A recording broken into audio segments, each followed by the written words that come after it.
Assalamualaikum warahmatullahi wabarakatuh. Bagaimana kabarnya sahabat Prabu Tiga, Permata Bunda Tiga? Semoga kita semua senantiasa diberikan kesehatan, diberikan kekuatan dan kelancaran dalam melaksanakan serta mengoptimalkan seluruh rangkaian ibadah di bulan Ramadan. Di kesempatan yang lalu kita sama-sama sudah menyimak kisah beberapa sahabat Rasulullah Sallallahu Alaihi Wasallam. Betapa luar biasa dan beruntungnya mereka berkontribusi bersama Rasulullah dalam menegakkan dinul Islam. Para sahabat adalah generasi terbaik setelah Rasulullah. Mereka adalah as-sabiqunal awwalun. Dari mereka kita belajar. Begitu kokoh keimanan mereka. Dari mereka kita meneladani bagaimana perjuangan kesungguhan dalam meninggikan kalimatullah, meninggikan dinul Islam di muka bumi. Kemudian di antara banyaknya sosok para sahabat yang bersama Rasulullah, maka izinkan saya menyampaikan salah satu kisah sosok sahabat yang luar biasa. Ia adalah Abu Ayyub Al-Ansari.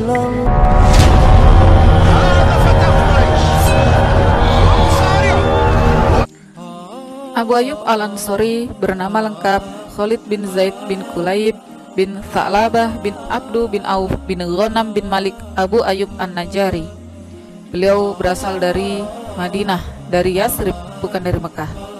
Beliau berasal dari golongan Ansor, dari kabilah Khazraj, dari suku Najjar.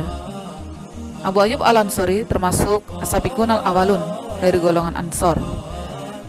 As-sabiqunal awwalun adalah orang-orang yang pertama kali menyatakan kesetiaannya bersama Rasulullah dalam perjanjian Aqabah pertama dan perjanjian Aqabah kedua. Abu Ayyub Al-Ansari merupakan orang pilihan Allah. Beliau adalah salah satu sahabat yang pertama kali masuk Islam. Mulanya datang 6 anak muda menemui Rasulullah saat berhaji di Mekah. Saat itu usia Rasulullah sekitar 50-an tahun. Dan tahun itu merupakan tahun-tahun kesedihan bagi beliau, karena pada tahun tersebut Khadijah, istri tercinta beliau, meninggal dunia.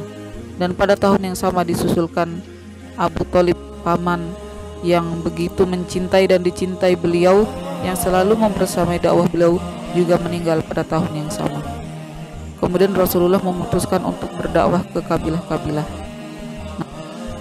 Namun semua kabilah menolak, karena saat itu Rasulullah tengah diperangi oleh kaum Quraisy.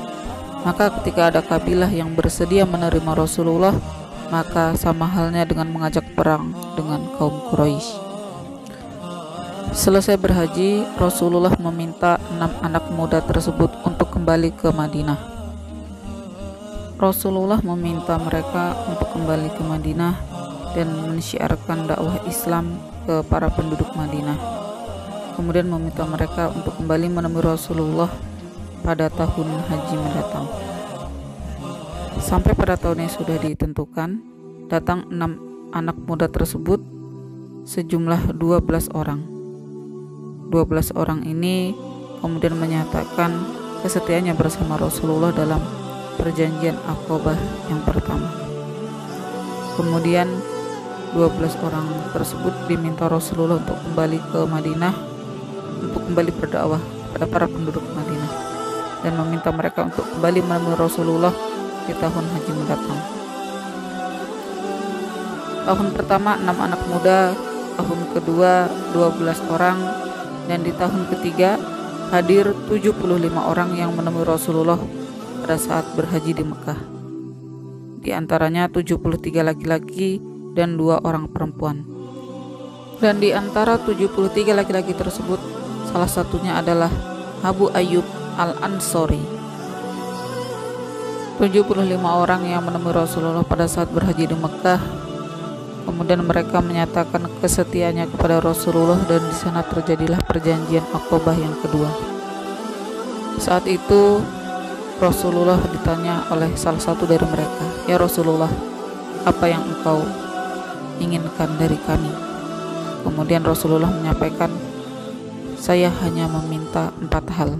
Yang pertama, kalian siap untuk mendengar dan kalian siap untuk taat. Yang kedua, kalian siap beramar ma'ruf dan bernahi mungkar. Yang ketiga, kalian siap menginfakkan diri di jalan Allah. Dan yang keempat, lindungilah aku seperti kalian melindungi anak dan istri kalian. Kemudian satu di antara mereka kembali bertanya, "Ya Rasulullah, apa yang kami dapatkan setelah kami melaksanakan 4 hal tersebut?" Kemudian hanya satu kata Rasulullah menjawab dengan tegasnya, yaitu surga. Singkat cerita, kemudian Rasulullah melakukan perjalanan hijrah ke Madinah. Saat itu, orang-orang di Madinah yang mendengar kabar bahwa Rasulullah menuju ke sana, mereka semua sangat menantikan kehadiran Rasulullah. Meski perjalanan begitu panjang, mereka semua tidak jemu menanti Rasulullah dengan mereka berbaris di depan rumah mereka. Mereka tidak ingin tertinggal menyambut orang yang begitu mulia, yaitu kekasih Allah Ta'ala. Waktunya telah tiba. Rasulullah telah sampai di bumi Madinah dan disambut sangat hangat oleh para penduduk Madinah. Mereka semua berharap-harap cemas. Mereka sangat berharap menjadi orang-orang pilihan Rasulullah yang rumah mereka disinggahi oleh Rasulullah. Setiap Rasulullah berjalan di atas untanya, mereka berharap unta itu berbelok ke rumah mereka. Mereka berharap Rasulullah menjadi tamu mereka. Namun, unta tersebut terus berjalan. Unta tersebut melaksanakan apa yang diperintahkan oleh Allah. Ia berjalan mencari tempat singgah yang memang terbaik diberikan oleh Allah untuk Rasulullah. Unta Rasulullah terus berjalan sampai pada sebuah tanah yang lapang, kemudian unta tersebut bersimpuh. Namun, tidak lama kemudian unta tersebut bangun kembali dan berjalan. Unta kemudian berbalik arah dan bersimpuh kembali di tanah lapang tersebut dengan waktu yang cukup lama.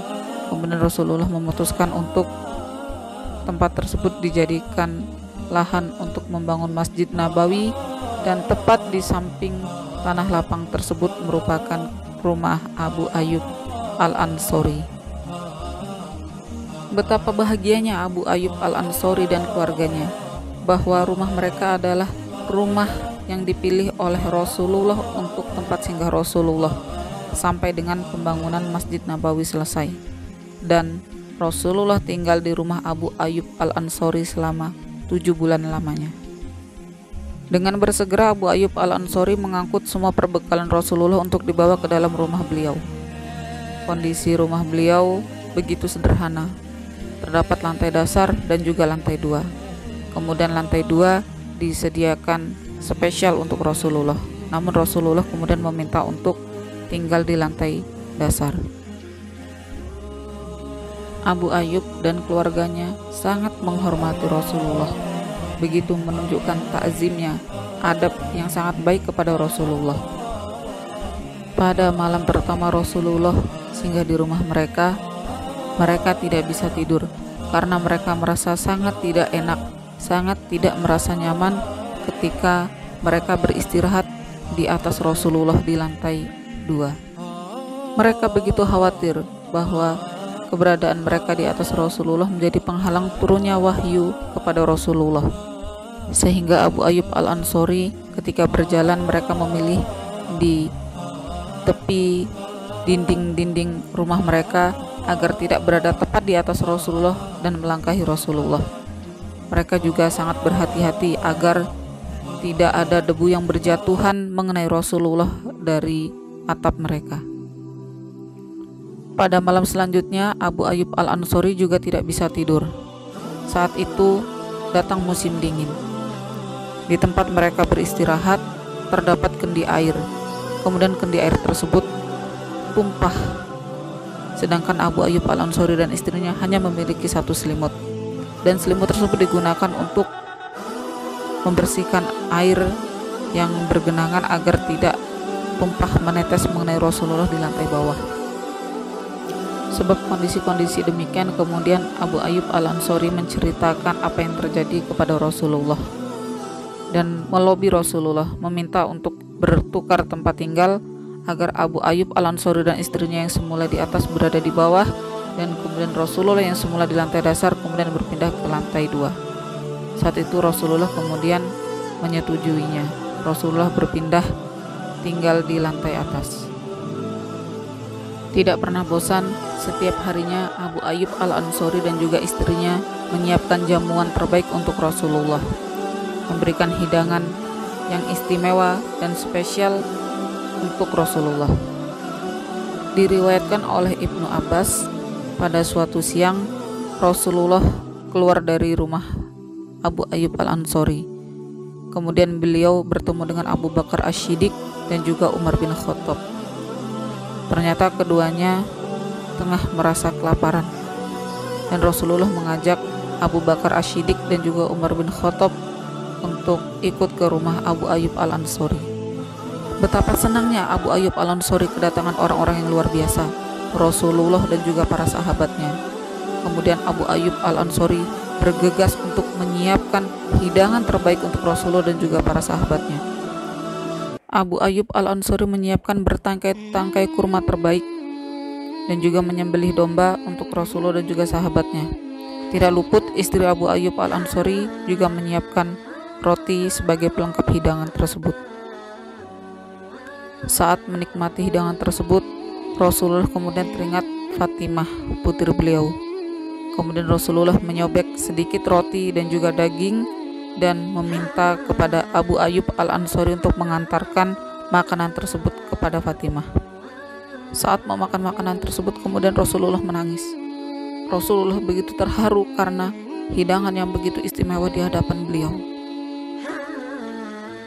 Karena betapa berat dakwah Rasulullah dan juga para sahabatnya dengan perbekalan terbatas dalam jangka waktu yang begitu lama.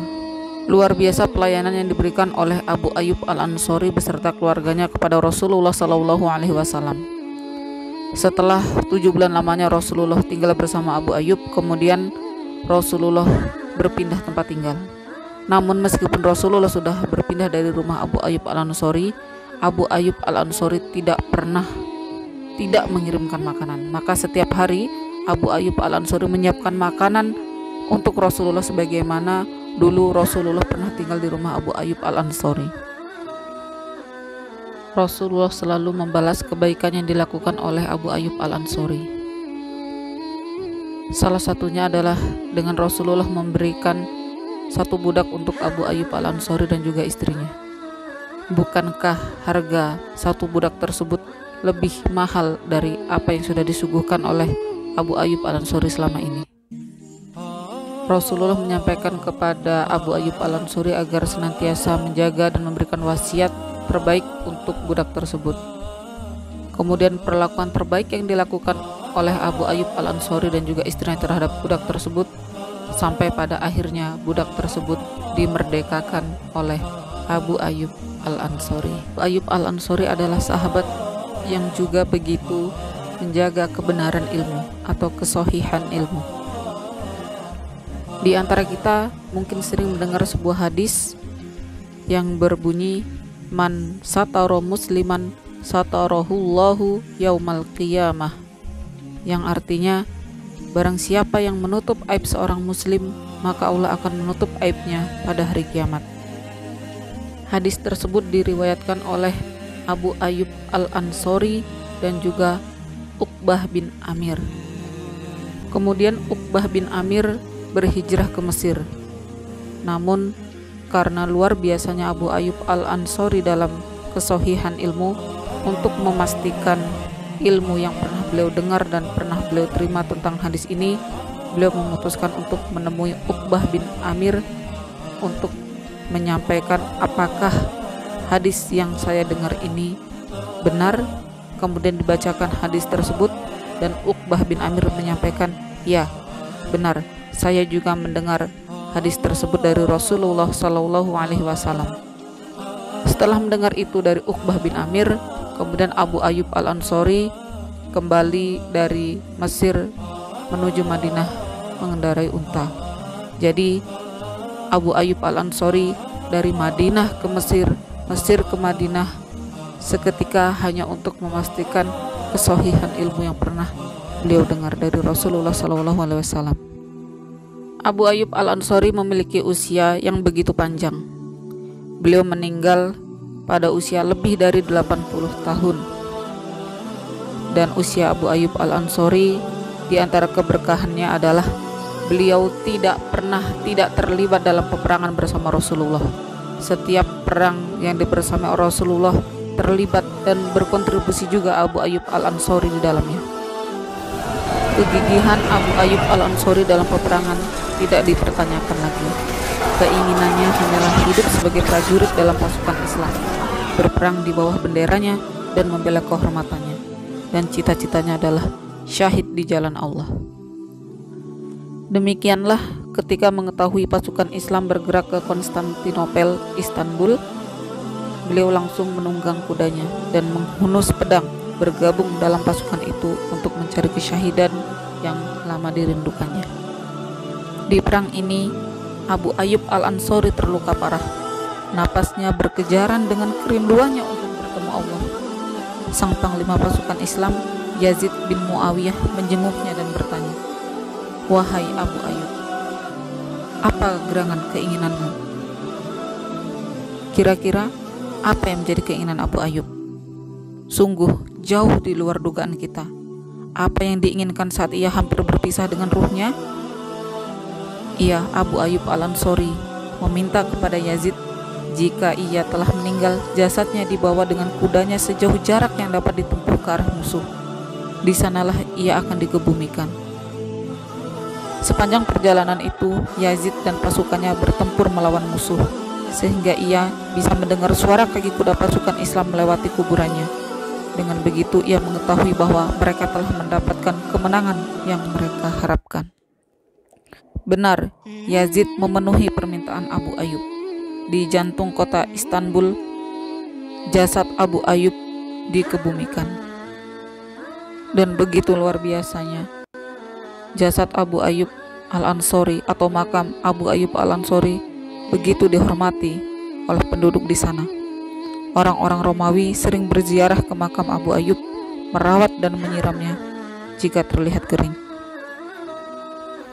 Benar demikian yang menjadi keinginan Abu Ayyub Al-Ansori.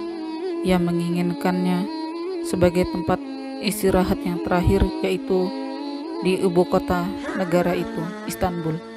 Tempat pertempuran menentukan akan terjadi, dan dari dalam kuburannya ia dapat mendengar sepak terjang pasukan Islam, mendengar kibaran benderanya, ringkikan kudanya, bunyi telapak kudanya, dan gemerincing pedangnya. Sekarang ia beristirahat di sana dengan tenang, tidak lagi mendengar gemerincing pedang atau ringkikan kuda. Dari rumah abadinya dan singgasana kemuliaannya, ia menyauti dengan riang gembira, "Inilah yang dijanjikan Allah dan Rasul-Nya." Sahabat Permata Buddha 3, demikianlah kisah salah satu sahabat Rasulullah SAW, Abu Ayyub Al-Ansori. Semoga kita semua dapat mengambil hikmah dan juga mampu meneladani sosok beliau. Dari beliau kita belajar bagaimana kegigihan beliau dalam membersamai Rasulullah. Beliau tidak pernah alpa dalam peperangan. Beliau tidak pernah alpa dalam perjuangannya membela dan juga meninggikan dinul Islam. Dan dari beliau kita meneladani bagaimana kontribusi beliau terhadap Islam.